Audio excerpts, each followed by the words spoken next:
आज Doubtnut app download करें। Doubtnut पर अपने सभी गणित, रसायन विज्ञान, भौतिक विज्ञान और जीव विज्ञान के डाउट्स का करो सफाया। बस प्रश्न की फोटो खींचो, एक ही प्रश्न को क्रॉप करो और तुरंत वीडियो सोल्यूशन पाओ। अभी डाउनलोड करें। हेलो दोस्तों, आपका प्रश्न है कार्बन के दो विशिष्ट लक्षण लिखिए जिस कारण वह बड़ी संख्या में यौगिक बनाता है।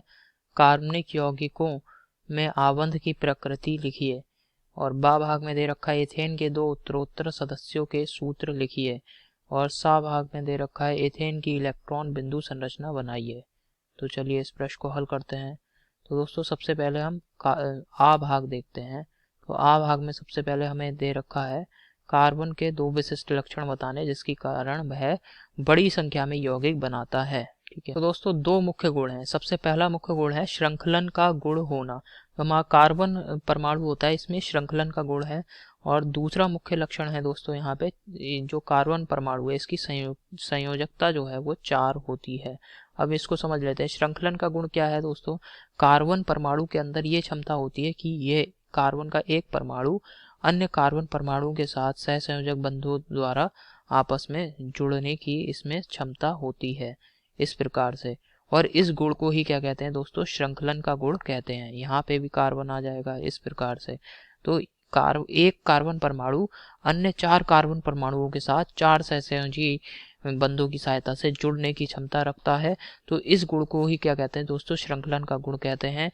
इस गुण की वजह से दोस्तों कार्बन, क्योंकि आप देखेंगे जैसे यहाँ पे कोई तत्व है जिसमें 10 कार्बन आपस में जुड़े हैं, 10 कार्बन परमाणु एक दूसरे से जुड़े हैं, किसी में 15 कार्बन परमाणु एक दूसरे से जुड़े हैं। अब ये इनके जुड़ने की व्यवस्था और ज्यामिति भी भिन्न भिन्न होती है। जैसे कहीं पे ये षटकोणीय संरचना में एक दूसरे से जुड़ गए, कहीं पे ये पंचभुजाकार में आपस में एक दूसरे से जुड़ गए। तो इन संरचनाओं की वजह से ये भिन्न भिन्न ज्यामिति हैं और इनमें कार्बन परमाणुओं की संख्या भी भिन्न भिन्न होगी। तो इस वजह से दोस्तों ये भिन्न भिन्न यौगिक बनाने में सक्षम है। इस गुण को ही कहते हैं श्रृंखलन का गुण। अब दूसरी दोस्तों मुख्य विशेषता है जो कार्बन परमाणु है इसकी संयोजकता 4 है। अर्थात जो कार्बन परमाणु है इसके बाह्य कोश में 4 संयोजी इलेक्ट्रॉन उपस्थित हैं। अब इन 4 संयोजी इलेक्ट्रॉनों से कोई भी तत्व आके आसानी से एकल सहसंयोजी बंध बना सकता है। यानी यहाँ पे 4 अलग अलग तत्व आपस में यहाँ पे जुड़ सकते हैं एक कार्बन परमाणु से। तो यही वजह दोस्तों ये बहुत सारे भिन्न भिन्न यौगिक बनाने में सक्षम होता है कार्बन परमाणु। ठीक है, इसके बाद दोस्तों हमसे कह रहा है कार्बन यौगिक में आबंध की प्रकृति लिखिए।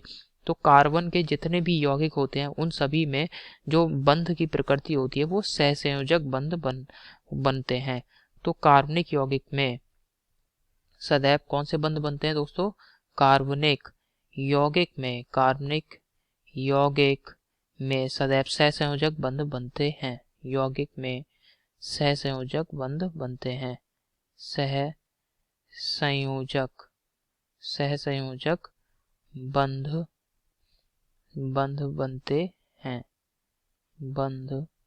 बनते हैं। अब इसके बाद दोस्तों हम देखते हैं बा भाग में हमें दे रखा है एथेन के उत्तरोत्तर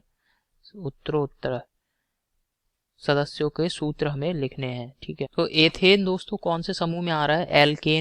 एल्केन समूह में है एथेन। ठीक है, तो जो एल्केन होते हैं इनका जो सामान्य सूत्र होता है, सामान्य रासायनिक सूत्र होता है CnH2n+2। अब यहाँ पे दोस्तों हमें सबसे एथेन बनाना है। तो सबसे पहले हमें एथेन बनाने के लिए यहाँ पे n बराबर इस सूत्र, ये जो सामान्य सूत्र है इसमें n बराबर 2 रख देंगे तो ये हो जाएगा C2H, ये आ जाएगा 4 + 2 6 C2H6। तो ये दोस्तों हो गया एथेन का रासायनिक सूत्र। अब एथेन के बाद उत्तरोत्तर हमें देखने हैं एथेन के उत्तरोत्तर सदस्यों के सूत्र। अब एथेन के लिए हमें n बराबर 2 रखा। अब इसके बाद कौन सा आएगा इसका सदस्य? यहाँ पे n बराबर 3 रख दें तो ये हो जाएगा C3H, यहाँ पे 3 दूनी 6 + 2 C3H8। ठीक है, इसी प्रकार n बराबर 4 रख देंगे तो एक और उत्तरोत्तर सदस्य आ जाएगा। तो ये आ जाएगा C4H, 4 दूनी 8 2 10। ठीक है, तो एथेन के 2 उत्तरोत्तर सदस्य हैं C3H8 और इसका नाम हो गया प्रोपेन। और दूसरा उत्तरोत्तर सदस्य C4H10, इसका नाम हो गया ब्यूटेन। ठीक है, ये हमने नाम लिख दिया। अब इसके बाद हमसे क्या कह रहा है दोस्तों, सा भाग में एथेन की इलेक्ट्रॉन बिंदु संरचना बनानी है। ठीक है, सा भाग का हल कर रहे हैं, तो एथेन की इलेक्ट्रॉन बिंदु संरचना यहाँ पे बना रहे हैं। अब आप देख रहे हैं एथेन का जो रासायनिक सूत्र है, इसमें 2 कार्बन है, 6 हाइड्रोजन है। ठीक है, तो दोनों कार्बन एक दूसरे से एकल सहसंयोजक बंध द्वारा जुड़े रहेंगे। तो ये वाला जो कार्बन है, इसका साझे का इलेक्ट्रॉन ये हो गया, और दूसरे वाले कार्बन का साझे का इलेक्ट्रॉन ये हो गया। तो ये इन दोनों ने दोस्तों आपस में सहसंयोजक बंध बना लिया ये।